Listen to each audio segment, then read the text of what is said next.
Peace, peace. Welcome to Spears and Mics.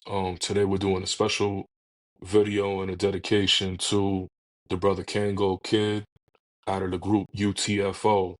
So UTFO is an old school, true school, Brooklyn-based hip hop group. Originally their name was actually UFO, but apparently there was like a rock group out in Europe that had that name. So they wound up having to um change the name to UTFO.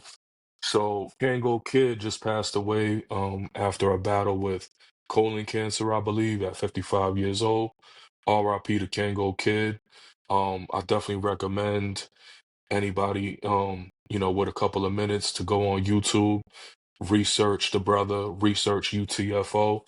They're best known for their hit Roxeanne Roxeanne, which actually was kind of remade by Roxanne Shante of the Juice Crew from Queensbridge.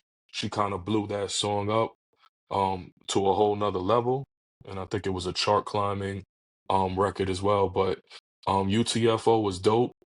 I believe Kangol Kid and Dr. Ice of UTFO were backup dancers or dancers for Houdini, legendary rap group Houdini. That's where they kind of started at, and then they broke off into that group with Dr. Ice. What is the other brother? I think I got it.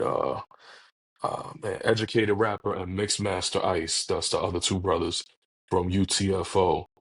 So, Kangol Kid was a rapper, pretty dope, and he also a b-boy. So, and if I recall correctly, um, Kangol Kid and Mixed Master Ice, or Dr. Ice, should I say, were featured on the Phil Donahue show, and they say that was like the first time b-boys were ever featured on the Phil Donahue show. So that's kind of like, it may not mean, much to certain people, but like, at the end of the day, like when hip hop was starting to grow as a culture, and certain people gave hip hop a platform to grow and blow up. Those things were, to me, they're instrumental. It's crossover success when you have a lane to be on a show that's going to be seen on national television. It just gave the culture of hip hop another platform to grow and for people to see it, and stuff like that. I'm sure there's people that probably never even saw b-boying or b-girling, aka breaking, ever in their lives, right? And then they go watch the Phil Donahue show and they're like, yo, this is crazy. Like, look at the talent, look at the acrobatics, you know what I'm saying? So, anything where hip hop grows is a good thing for the culture. Sometimes commercial success is good in hip hop in a way.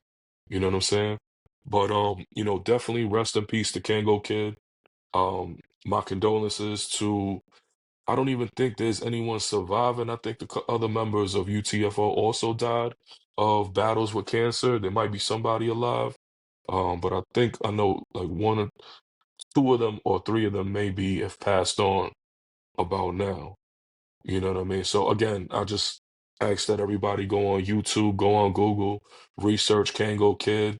The brother was pretty fresh dressed back then, and he's one of the brothers that probably popularized Kango and pushed it a little bit further.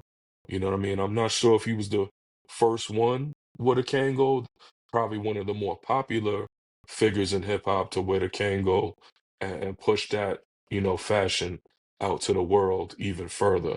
You know what I mean? So those that like Kangos, that's into true school hip hop fashion, you know what I mean? You probably have a thank you, or you owe a thanks to Kango Kid for popularizing it and making it that more fresh.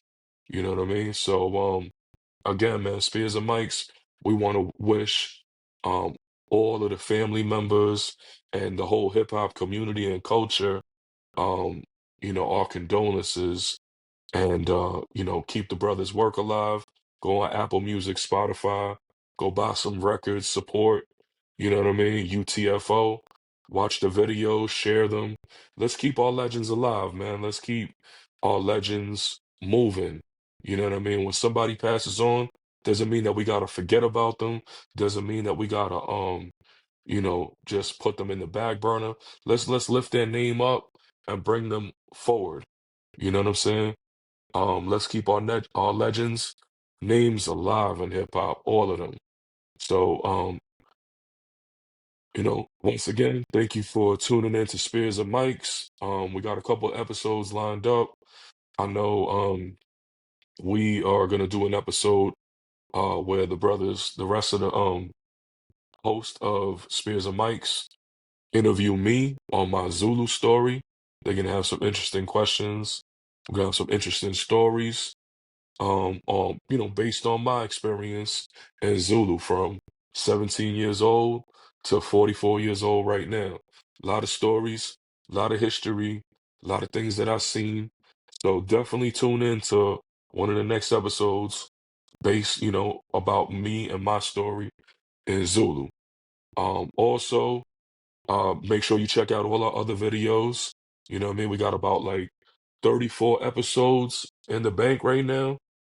So, go check them out. There's a lot of interesting videos.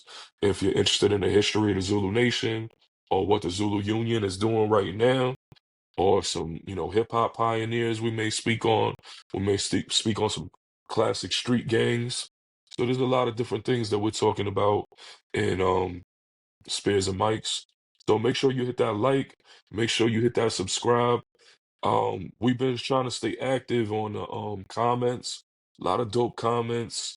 A lot of people giving us love on the comments. And we would like some more of that. Let's build, let's interact, let's get to know one another, let's support one another. And I'm open to having some of our listeners on the podcast as well. Excuse my voice a little bit. My daughters are sick. And they be bringing these germs back home from school, and it's like you can't avoid it. Um, th- I've been like always under the weather since the kids have been going to school. But yo, man, thank you for tuning in to Spears and Mics. We appreciate y'all, all the love, all the support. Keep helping us build that network. Salute to all the listeners. Salute to all the hip hop. Peace to all the Zulus. You know what I mean? And big, big, big honor, big respect, and a big rest in peace to the legend, Kangol Kid. Salute. Peace.